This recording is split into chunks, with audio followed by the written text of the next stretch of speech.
Stevan Riley. Stevan.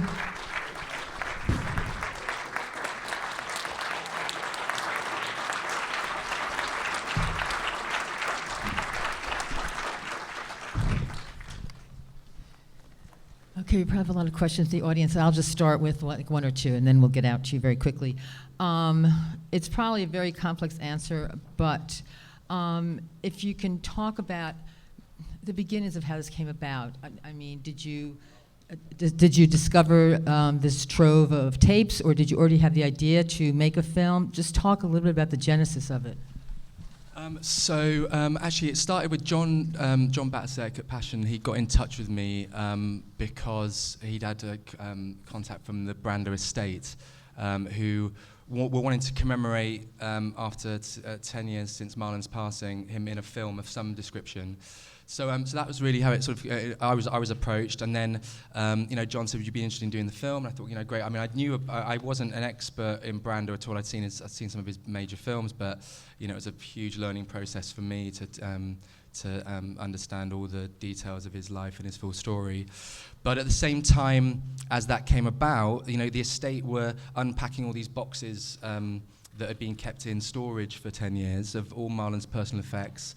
And there were these tapes that were coming out. So obviously I was quite keen, because there was lots of these boxes. I was saying, well, how many have we got? And, can we try and crack open the other ones and see whether we're actually dealing with enough material here to make use of? And it was just like an early ambition, really. I was sort of thinking, well, how nice it would be, because Marlon had never given those interviews in the course of his life. And had been so private during his lifetime that imagine if the story was told entirely in his own voice. So that was really just an ambition to start off with. I wasn't sure that that was possible to deliver on, but then I went to the States, met his family, friends, work colleagues. Everyone who was like kind of close to him and available to speak, and that was great. Actually, I was just in case that I needed interviews in the film, I thought I'd speak to them.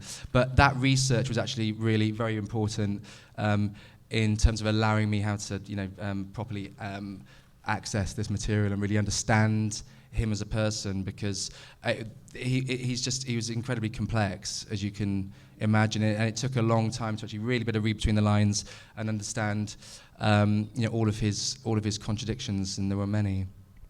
Did you actually do any interviews and tape any interviews with the family before you decided to go this route, or was it all just talking and learning? That was all just talking and learning. Yeah, I didn't have. I just put notes on my iPhone actually at the time, so I didn't want to make it. So it was more just very relaxed chat with them.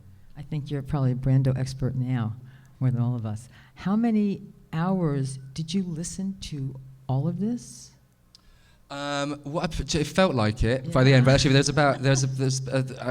difficult to estimate, but certainly about 300 hours, maybe more than that. I mean, the first thing that we did was to get everything transcribed, and these folders came off the floor like that. There was like just pages and pages, so it was a case of going through, breaking that down. I just have like quite a complex system of like little notes in the margin of like subheadings, sub-subheadings, and then those were things that were then movable to help then structure the story and try and tell it in these different layers of the boy and the man and the old man, and but breaking that down first was took a while, but it was necessary. Use your memory. Let's pop out to you right now and see if anybody has any questions. Yes.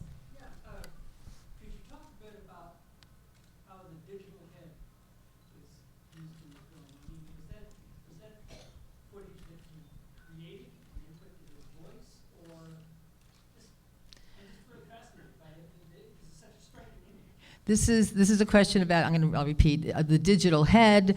Did you create it? And just talk about it and your use of it in the film. So there was this one guy who was at the working at the Brando archive, a guy called Austin, who was a great help to me throughout. And in the course of one of our conversations, he'd mentioned that he thought that Marlon had his head scanned before he died on this 3D scanning machine that they'd used.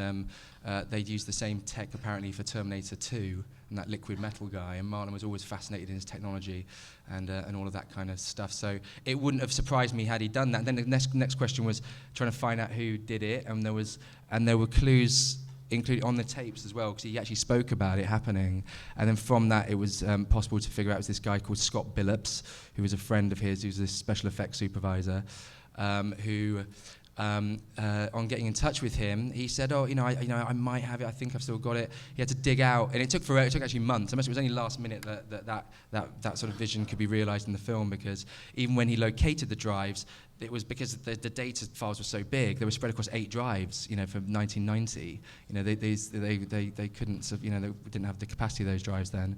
And then, what was great actually is that Passion Pictures, they've got 2 wings. They've got a documentary wing that's headed by John, and then Passion Animation by Andrew Ruhrman. And it was just nice once we'd actually we got their techie guys to then decode the imagery, and then I had an actor come in and do motion capture to lip sync to actually then animate the head and make the head move, and it was more like to want to sort of create more of a stylized version of the head that sort of becomes a bit more fully formed by the end of the film, but more of a ghostly presence, within the film and within the house. You see that sort of appear on the monitor in the within the reconstruction of the home as well. Yeah, but just to kind of give him still a presence there, like you feel he might be around the corner still within that home. Oh, he kind of got his wish, talking about what the future was. Yes.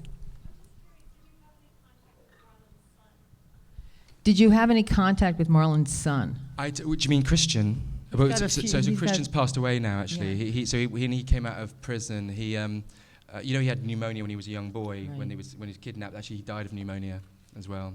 I think he sort of I don't think he fully recovered from that experience of prison. But I spoke to his other sons. I had long conversations with Miko, and also spoke to Tehotu, who's his son who lives in Tahiti. And they are supportive of this, yes or no? Yeah, no, they were. I mean, they saw it actually. We did a family screening, but no, they were very sort of grateful the film had been made, and they felt it brought their dad back to life. Yes. Can we conclude that Marlon Brando had these digitalized images made for the sake of the estate and for the sake of his family? If there was some filmmaker who was approved of by the estate, that they could generate a performance out of those digitalized images?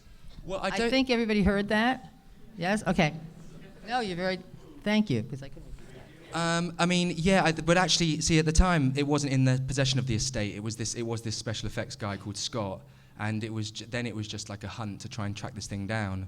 But once we had it, I think then there was. I think it was technically belonged to the estate, but they'd already given us full access to everything.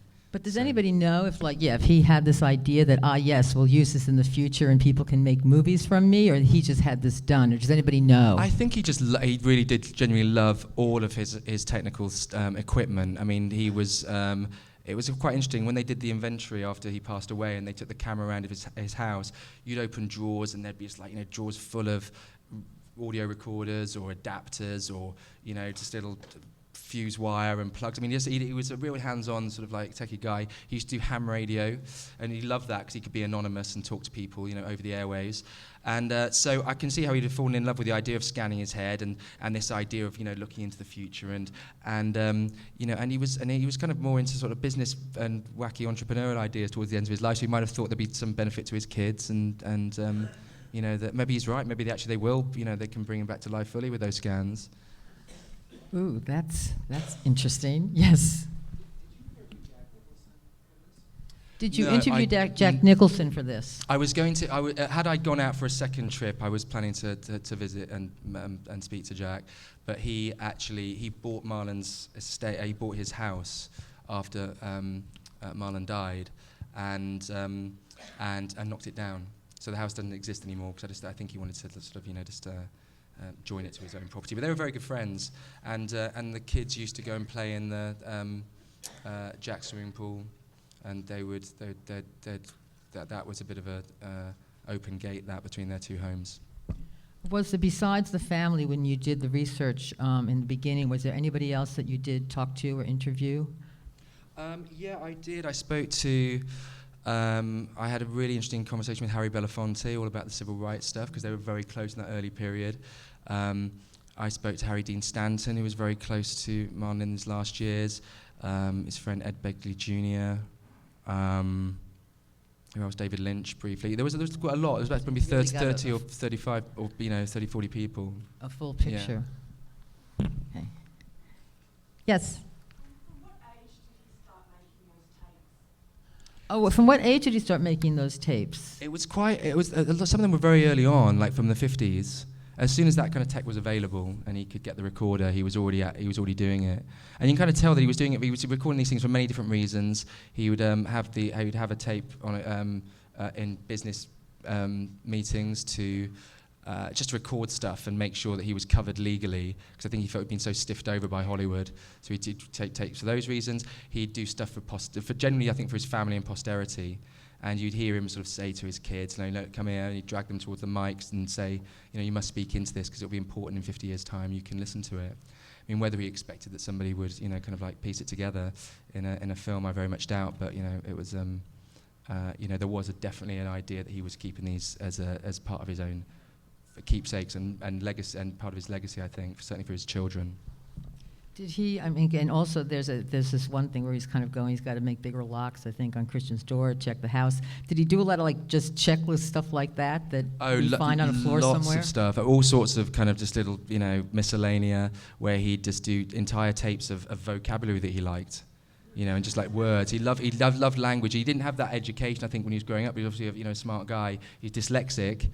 He could see in his handwriting he was very, very poor at spelling, but had a fascination with words and ideas, and was really an autodidact. I think, and he loved learning, and that was pretty much his last years was, kind of lying on his back in his bed reading books.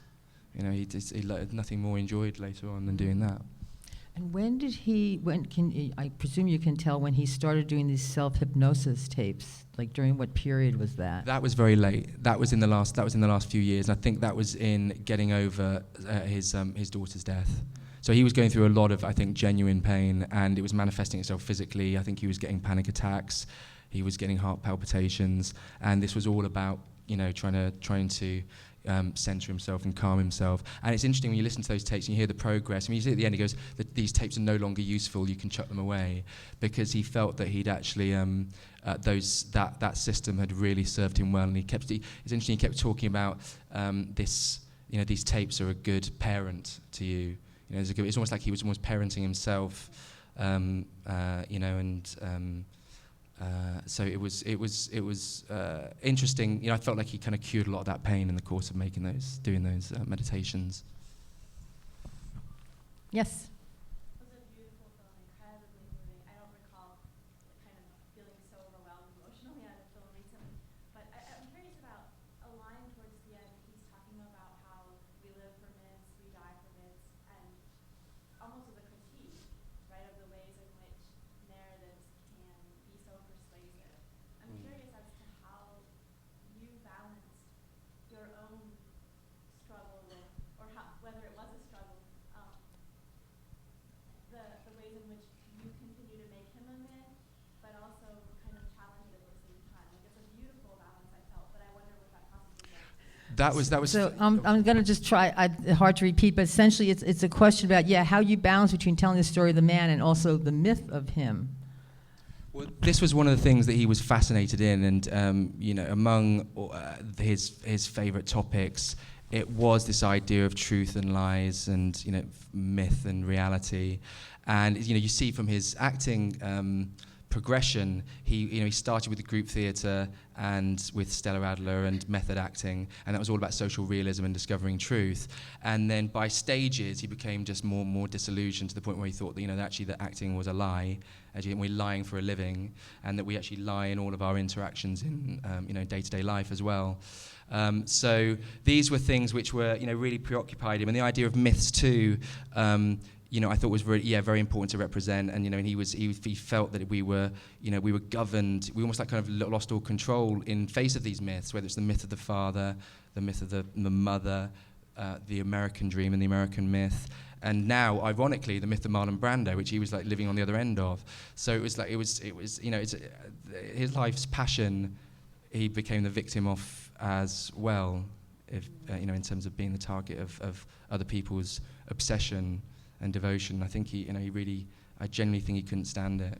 That was he was it forced him into seclusion, and that really wasn't his nature. So I think that was the kind of like the biggest tragedy of his life. He does say at one point, yes, acting is lying, et cetera, but towards the end also he makes some comments about how acting is good, how it helps us. We want to see the movies and see the actors and the stories that they tell, and they're good things for us. I got that from the end. Is that how you found these things chronologically, or was this part of your editing process of placing it to tell the story, to take things from different times? Well, yeah, I think you saw that he was always wrestling with being the artist, and also I think he was disillusioned with acting too at many points, and you can tell that as well.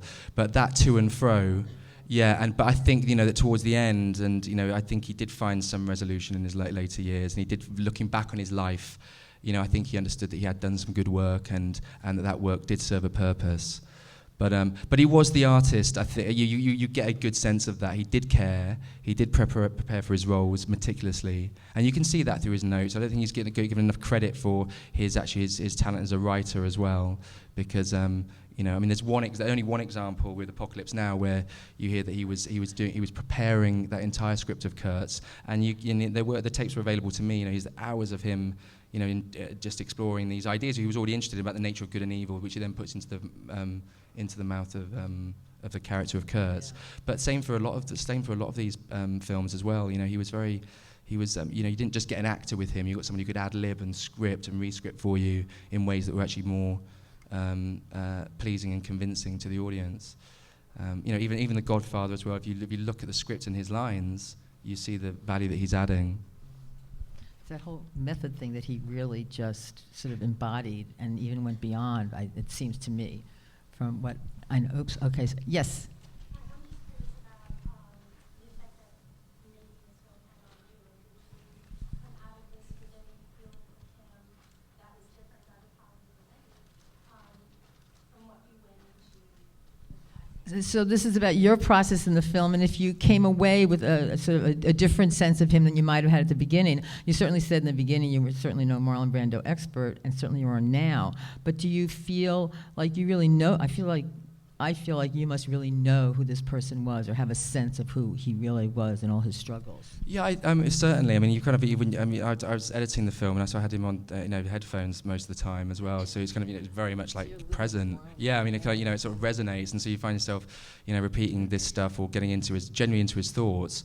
And it was good, and it was like very educative, and he taught me a lot, and I really enjoyed it, and I felt like it was oddly, bizarrely a friendship that you develop with the character, and that was nice, realizing that I liked him, because at the beginning there was I read some of the books, and some of these books were they'd really put you off him if you believe some of the stuff, and actually a lot of it was true. His treatment of women, even he talks about it, it wasn't the most chivalrous. He'd take what he could, but I even with that, he had like a just deep sense of irony and a good sense of humor that he'd sort of redeem himself in all sorts of ways. Trying to go in the back again. Yes. Following up on what you talked about, the myth of Marlon Brando, just curious if you had thought about including his performance in The Freshman, and decided not to use it. Oh yeah. Talk about the myth, and if you can talk about the decision not to use his performance in The Freshman. I'm sure there are a lot of films that weren't in there, but yeah, that was it. There was always. He actually performed in quite a few films. I was quite surprised because you think he only did a couple, but he actually did 40, so there's lots of films that aren't in there. But it was in and out actually in the edit at different points, but it wasn't kind of a. Serving its own function narratively as I wanted it, so it didn't end up making the final cut. Ooh, right there. The Marlon that I worked with would be horrified that this stuff was exposed to everybody here. Is there some way that the family and the estate found permission to use this? So it's a question about the materials. and obviously you worked with him, that he would be horrified by this. But the family, I guess the family in the state, they gave the permission, I presume, or got the permission. Yeah, exactly. So it was an officially allowed piece, and when there was full access completely, and that was allowed. All the family knew about it. There wasn't that, and I knew as well, and I was very protective over the legacy of this man, aware of how private he was. You have to be. I think there's a huge amount of delicacy. I felt even more duty bound to research him as deeply as possible and to know him as best I could. And actually, the one thing that was sort of rewarded or satisfying from one of the screenings was that the estate had said that this was the film that Marlon would have wanted. But I agree with you that he was very wary of editors. He didn't want. He was incredibly suspicious of that whole process, and knew it because he was a filmmaker himself. He directed his own movies, so he was deeply suspicious of that. But I felt that responsibility. I really did. I wanted to make sure that it was a good reflection of the man and reflected the things he was interested in, and showed him in all his complexions, in a way that I hope that he would appreciate, actually, even beyond the grave. Oh, unfortunately, just time for one more. Yes. Has there been any discussion about publishing the tapes, and do you have a personal opinion about whether it would be worth it? Has there been any discussion about publishing these tapes, and do you have an opinion about whether something like that should be done, if it would be worth it? There's no talk about it that I know of, really. And the film was the first time that it was even suggested that these tapes were recorded and transcribed and listened to. But they may do that down the line. I'm not entirely aware. Maybe the estate will.